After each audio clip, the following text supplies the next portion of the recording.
Romans, countrymen, and my fellow Americans. La Repubblica Americana is on air from Philadelphia, broadcasting worldwide from the cradle of American democracy. Here's Robert Petrone and Michael DePilla. Salve! I'm Rob Petrone. Mike DePilla couldn't be here with us today, but this is still La Repubblica Americana, where we explore how the Western world modeled the Roman Republic and how Italian culture influenced our Western heritage. As I mentioned, Mike is not here today, but we do have a special guest whom I will introduce momentarily. But I'd like to start by wishing all of my listeners a Happy New Year. I'd like to kick off this first episode of 2023 of La Repubblica Americana with a look back at a grand and long-standing Philadelphia tradition, the Mummers Parade. For all our listeners around the world who are not familiar with this Philadelphia New Year's Day tradition, the Mummers Parade is, as its name implies, a New Year's Day parade featuring many clubs, sort of fraternal associations, built around the parade itself, the members of which dress up in elaborate costumes, a practice called mummery, and march along Philadelphia's main thoroughfare, Broad Street, playing music, performing comedy skits, and celebrating the new year for families and other gleeful onlookers all day long. The Mummers Parade is part of the bedrock of Philadelphia's culture and has been so since it started officially on January 1st, 1901. Now, I say officially because the parade has its roots in earlier traditions, but ask anyone who grew up in Philadelphia in the 20th or 21st centuries, and they'll regale you with fond memories of a childhood spent enjoying the Mummers Parade. My parents, when I was born, lived in an apartment on Broad Street, just north of Mifflin Street, and were able to watch the Mummers Parade from their living room window. They'd host friends and relatives, and while everyone else was outside braving the cold and the crowds, my family were comfortably inside, sipping their cocktails and enjoying the festivities from veritable box seats.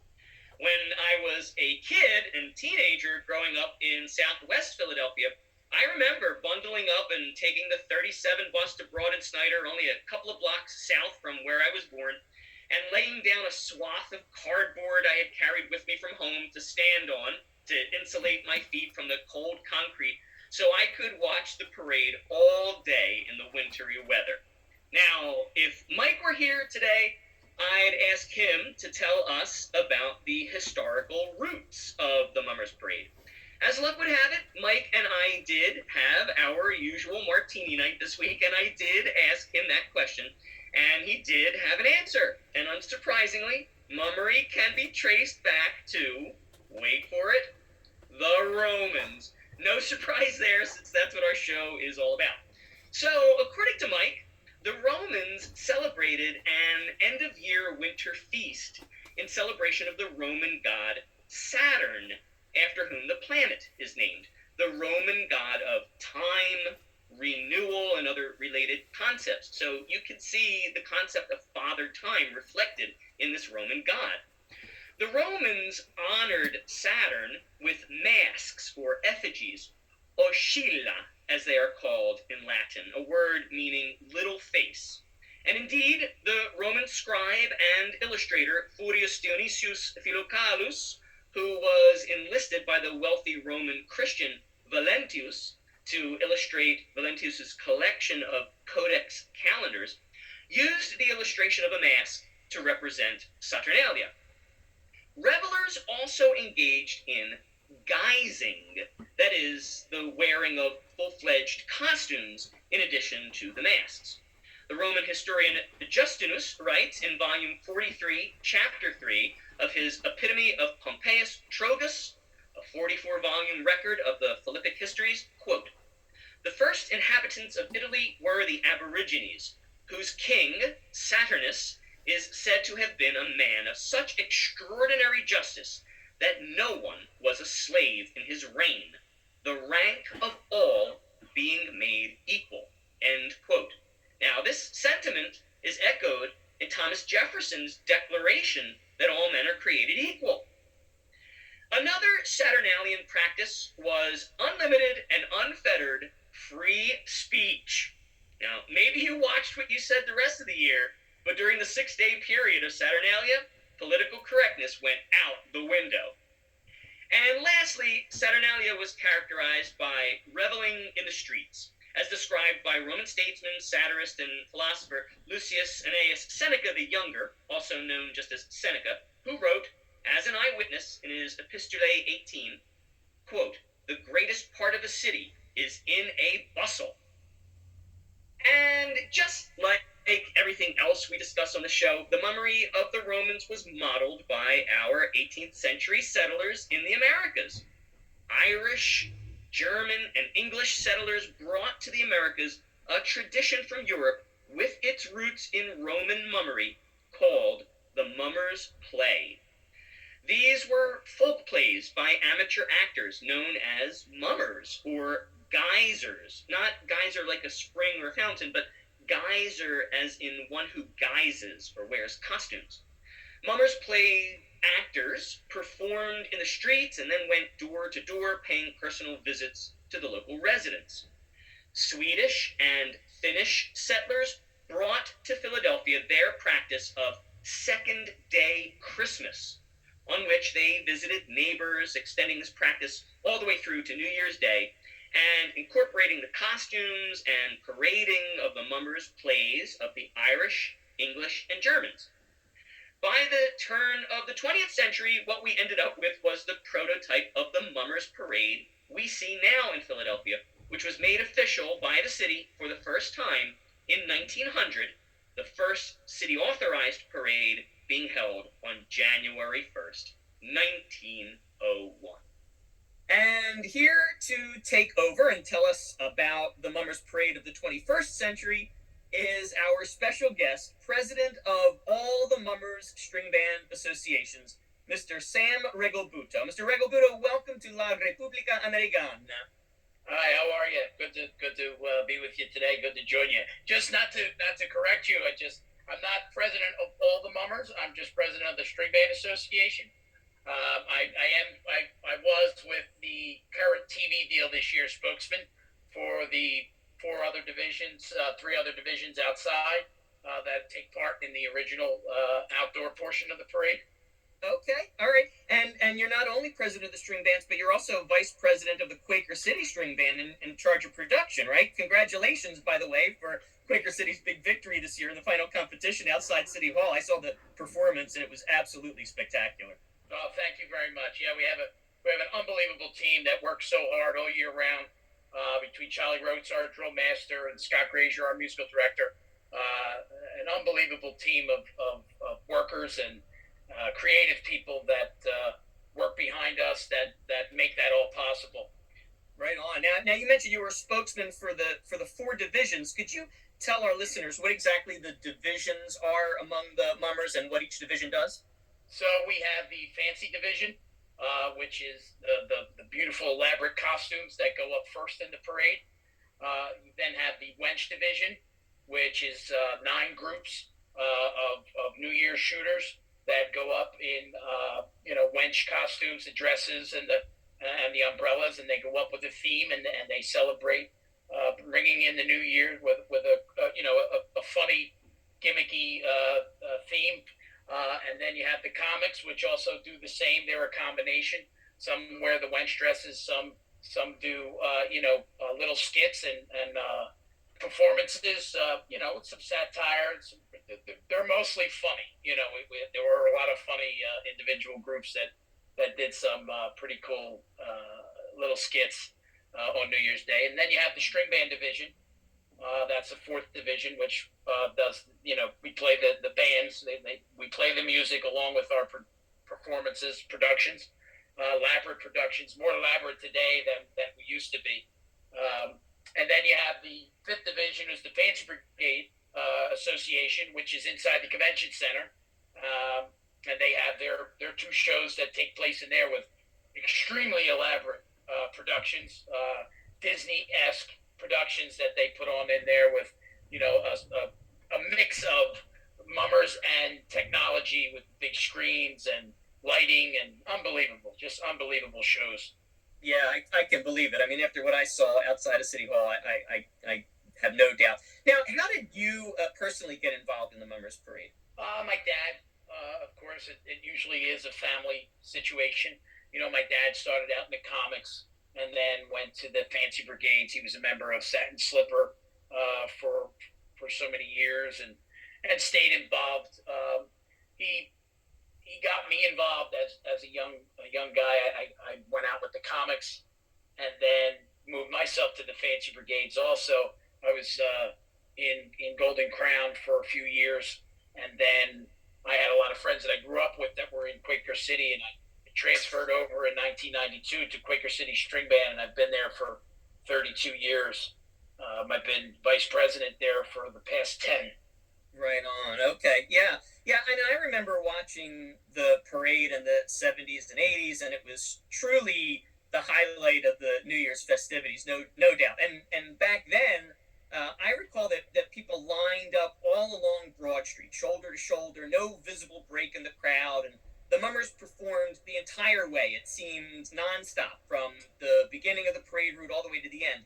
And then in the 1990s, I remember the model seemed to be different, with particular stations, with bleacher seating at which the Mummers perform for the crowd that gathers at these pinpoint sites. So when and why did this change in the parade model take place?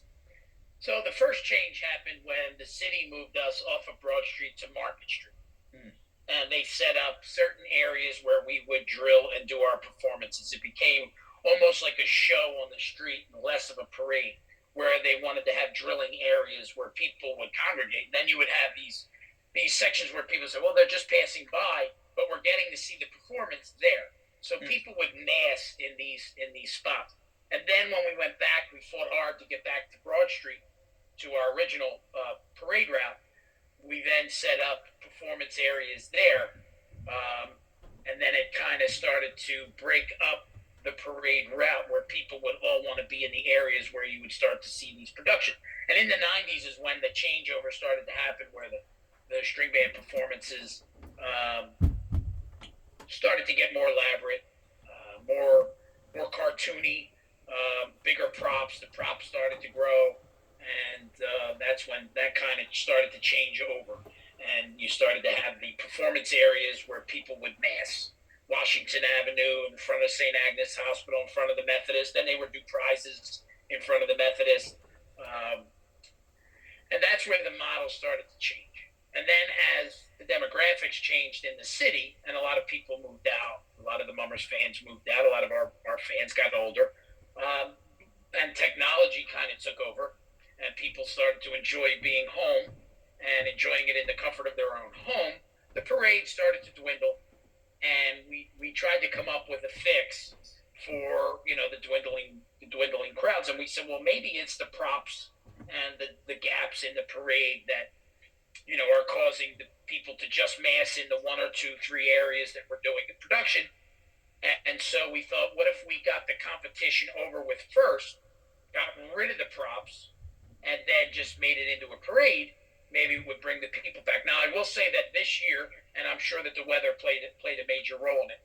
Earlier on in the parade, they were 3-4 deep all the way down from City Hall to Washington Avenue. I mean, those are the reports that I got, that it was, the crowds were in mass on Broad Street. Once 4 o'clock rolls around and it starts to get dark, people then scatter. And that's just going to happen in this day and age, unfortunately, especially with the situation that the city is currently under. People want to get home, they want to get safe, and get back in to watch what's remaining on television. Right. Yeah, and speaking of television, I mean, I recall the parade having been televised all of my life. Who televises the parade? Who has televised the parade over its history? So I believe it was originally on 6ABC years and years ago. I think it started in the late 60s on ABC. It then went over to Channel 10, WCAU at the time, then to KYW3 during the 80s. It was Channel 10 and Channel 3. 3 went into 91. And then the 1 year we didn't have a TV contract was 92. The Lenfest Corporation family did the parade that year. And then it went to Channel 17 for 32 years, I believe.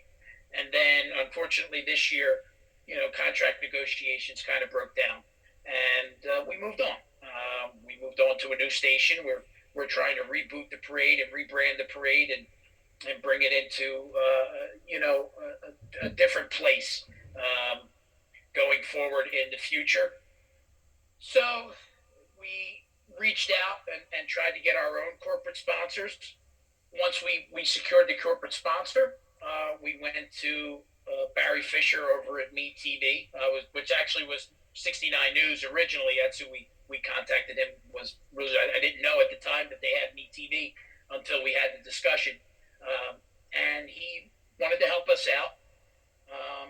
Because we didn't think we were going to be on TV 4 weeks ago. And Barry said, sure, and we took the money and we paid for the broadcast because we didn't want to leave the people that have been so loyal to us as fans behind that couldn't come to the parade. Love so much watching it on television. And so that was my key thing and my committee's key thing. And all the mummers' point was we didn't want to leave our fans behind that were involved in the outdoor portion of the parade. It was like we got to be on TV for them, if for anything. It's not about the money. It's not about, it's about rebranding this and bringing it into a new age and making sure that we didn't leave our fans behind. And we secured that. We, of course, like anything else, you can't make 100% of the people happy. There are people that still don't have cable or don't have, are still using antennas and stuff like that. And understood. I had a phone call from a woman who, unfortunately, she said, listen, I'm on a fixed income and I tried to get online to watch it, but, why can't it be on a certain station? And I said, you have to understand that it's difficult to get that done. We tried. But I think we're in a great place at Meat TV and at 69 News, and I'm looking towards a great future with them. Yeah, I love Meat TV. I think it's a great station. And I recall, when I was living in New York City in the mid-1990s, the Mummers Parade was actually televised nationally for the first time, not just locally. Imagine my surprise when, in my Washington Heights apartment in 1994, I turned on the television on New Year's Day and got a wonderful taste of home. I mean, that was a great surprise. Yeah, it made its way to the Travel Channel there for a while. I don't know. I don't remember back as to what happened and why. I think it was only like maybe 1 or 2 years that it was on there. I don't know why it lost that, but we're going to work on trying to get it, national if possible. We're working hard. We're going to continue to work hard for the next couple of years, try to get a decent contract and know that it's secure for some time to come. Yeah, I have no doubt you're working hard. Yeah, I recall it was 94 was the first year, and then 95 again. I remember I remember watching it in New York. So now the various mummers associations do much more than perform the New Year's Day parade, which is itself a Herculean task and a colossal multi-part production. But they also do other performances and other charitable work. Tell us a little bit about that. We are involved in a lot of charitable work throughout the year, and it goes unnoticed, unfortunately. And I'm hoping that's one of the things that we could do with Meat TV and really highlight the work that's done by the mummers. We're involved with the Veterans Association. We're involved with Ronald McDonald House, where we deliver meals once a month. Each band is designated to deliver a meal. Now, before COVID, we'd have 2 bands go at the same day. We deliver the food. One band would serve to the families at the Ronald McDonald House, would serve the food, and one band would perform in costume and entertain the families.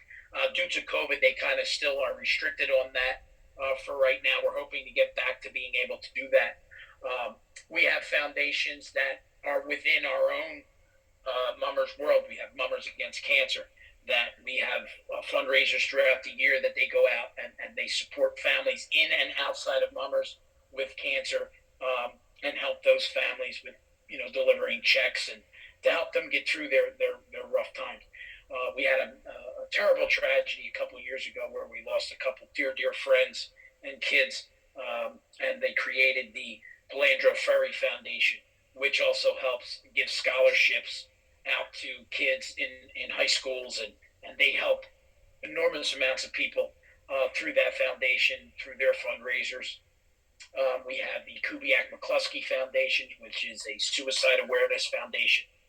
We lost a few friends within the mummer world to suicide, and a group of very generous people got together and created that foundation, and they do scholarships and suicide awareness throughout the year. We have kickball tournaments and stuff like that involved, to where they try to raise money, and they help so many people. We got involved 2 years ago with the Ahmad Butler Foundation, where woman's grandson who died of brain cancer, and they created a really fabulous foundation there. And they can look these foundations up, and support them if you can. They do so much great work throughout the year to raise money to help so many people in need, through these, terrible situations that nature puts upon so many people. And we continuously look to do more work. We're involved with Phil Abundance, money, the food drives throughout the year, and so many other, smaller foundations and different things that we try to help out as much as possible. That's fantastic. Yeah, I had no idea about all of that philanthropic work that the members did. I know you folks did some, but boy, that's an impressive repertoire, I have to say. And yet, despite being just the supreme entertainment on New Year's Day, and despite all of this philanthropic work that the mummers do, I understand that there are certain politicos, let's call them, who, in the spirit of Saturnalia's free speech practice, shall not remain nameless here. I'm thinking in particular of former city council person Helen Gim, among others, who, in the spirit of the Grinch who stole New Year's, want nothing more than to tear down all the things that make Philadelphia unique. For example, the mural and statue of Philadelphia's first and only Italian-American mayor, Frank Rizzo, the monument and the statue of the great Genoan explorer and civil rights activist Christopher Columbus, and the Mummers Parade. So tell me, Mr. Regalbuto, what could anyone, even a joyless sourpuss like Helen Gim, have against the Mummers Parade, and what's that battle been like? It's not an easy situation, and one of the things that I do as president of my association, and I'll speak for my association, is to remain out of politics. We're not politicians. We're not performing on New Year's Day to make political statements. There is satire involved. They will joke around about some political situations. That's always been the case with the Mummers Parade. But unfortunately, since the early days of the parade, there has been the blackface issue, and it wasn't right then, and it isn't right today. And a few years ago, right before the pandemic, we had two individuals who chose the Mummers as a platform to make a political statement against the politics of this city, and it was two individuals out of 10,000 or more. And they used us as a platform to, grind an axe, as you will, with the politicians in the city, and it labeled us all, sadly. Like I said, we do not put our shows together throughout the year thinking, okay, hey, who are we going to offend next? That's not what it's about. We're entertainers. We're not politicians. We're not here to, try to solve the problems of the world. What we are here to do is to entertain people, bring in the new year. That has been our case since day one, with going to the houses of shut-ins and entertaining them because they can't come out, and wishing them a happy new year. And that's our case. We're out there to entertain it and hopefully let the people forget their problems for a little while, with doing it with happy music and some crazy costumes and some fun entertainment. Hey, listen, there's always going to be satire, and people always will poke fun.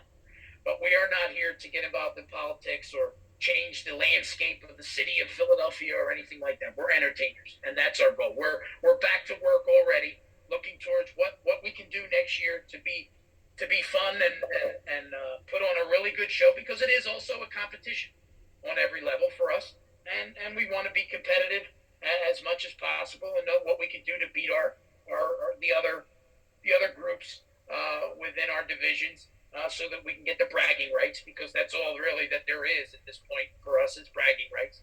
but we are struggling to fight that idea that we are racists and that we've been involved in the bias and cultural training to make sure that we understand that. Listen, people, yes, it's a different time, and people do get offended a lot more easier than they did in the past, and that's not what we want to do. If we chose to do an ethnic theme, it was done as a celebration of that heritage, not to be offensive, not to be. Yes, there has been times where they've done some things that was thought as, oh well, this is humorous, but may have offended someone or been a little cultural insensitive. That's not our goal here. Our goal is to entertain and make you laugh and make you forget your troubles for a little while. And it's sad that they see us that way, because that old adage, one bad apple shouldn't spoil the whole bunch. But sometimes it does, and that's just how people will look at it. They have to look at the overall picture. And when you get involved in this hobby, and we welcome everyone, when you get involved and you see what it's about and you're inside it, people don't leave.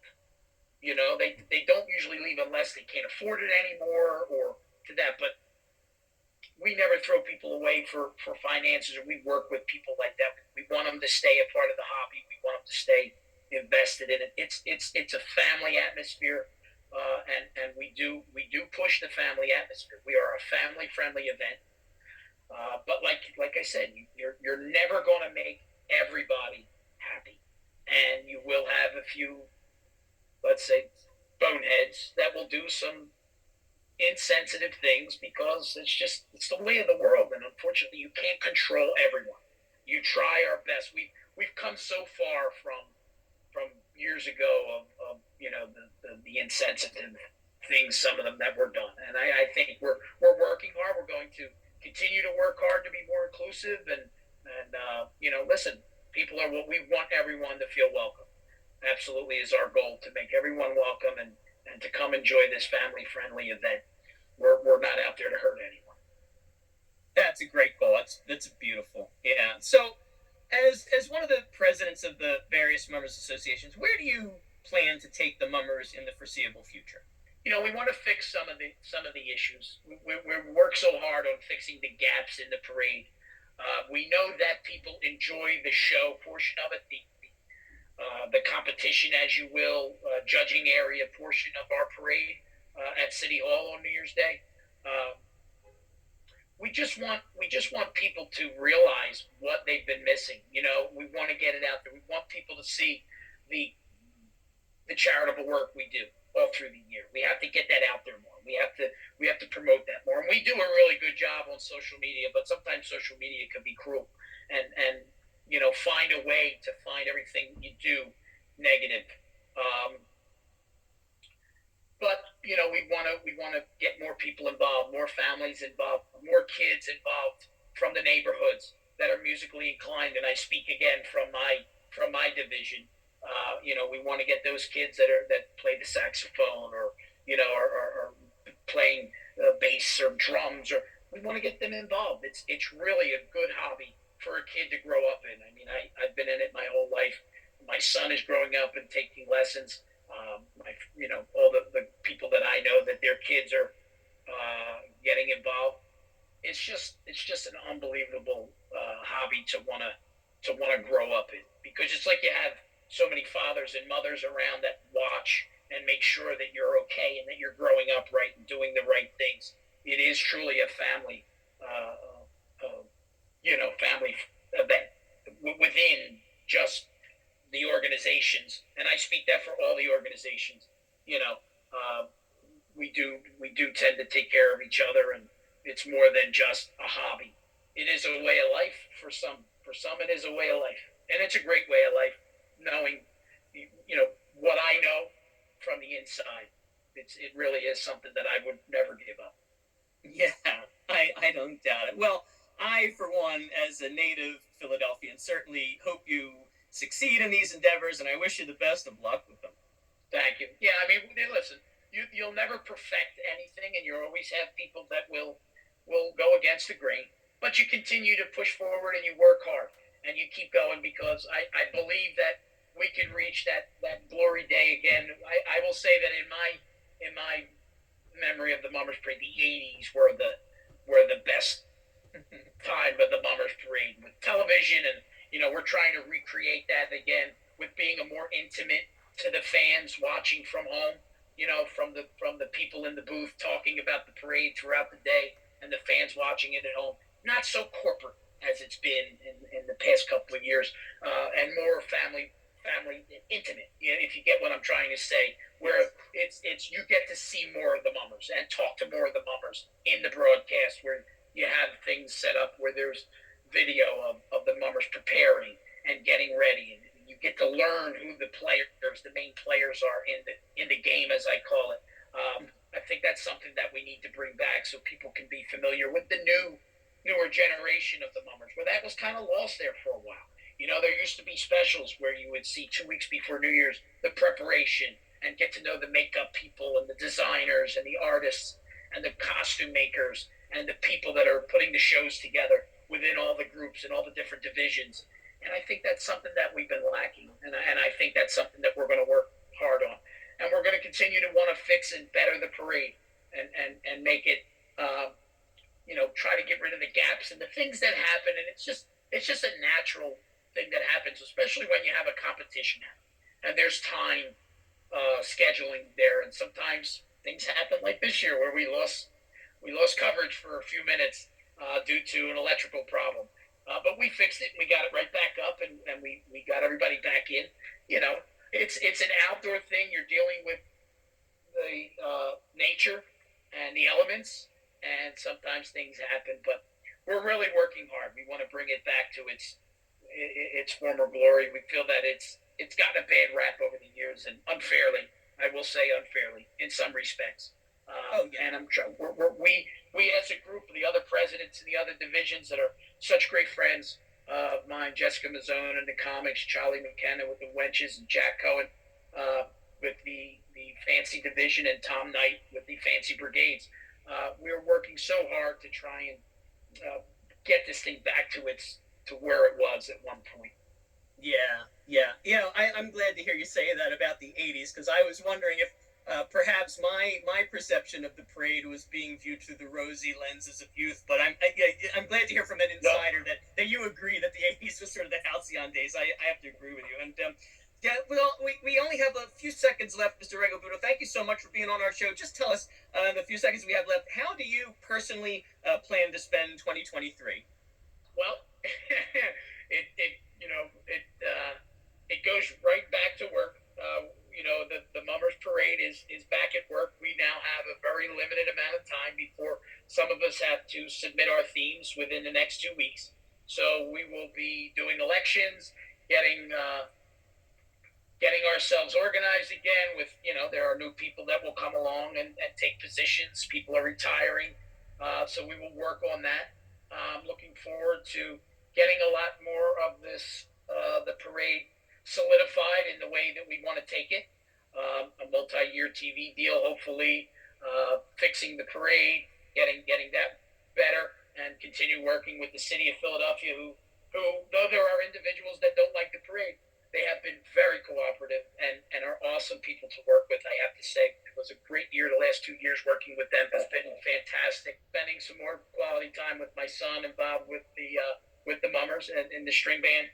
This year was his first year going up with us, and to go up your first time and then have a win that night is something spectacular too. Unfortunately, he couldn't go with us last year because he had gotten sick between Christmas and New Year's, and he was just ecstatic. And now he's all back and gung ho with it, and back into lessons for drums, and looking forward to every Wednesday night to going to lessons and being at the club. Looking forward to getting involved to help out for next year. And just, hoping for a really good year for everyone, a healthy, happy, peaceful, blessed year for everyone, a better, things are still tough out there with inflation and all that, life is hard, but I will say that being involved in this makes it a lot easier, being around friends and family as much as we are. I always look forward to the summer because it gives me that little bit of break before we get moving in, really strong in September into getting ready and prepare for the parade. You don't get much of a break because you're still meeting weekly and, but yeah, I just hope that everyone has a great 2023, and I see bigger and better things on the horizon for the Mummers Parade, and I'm looking forward to it. To it. Absolutely, yeah, I am too. So, all right, so hard work, family, happiness, as we always say at the end of our show. Now that's Italian. So, thank you for tuning in, folks, and be sure to visit Mike DePilla and me, Rob Petrone, next time on Radio Voice Italia at La Repubblica Americana.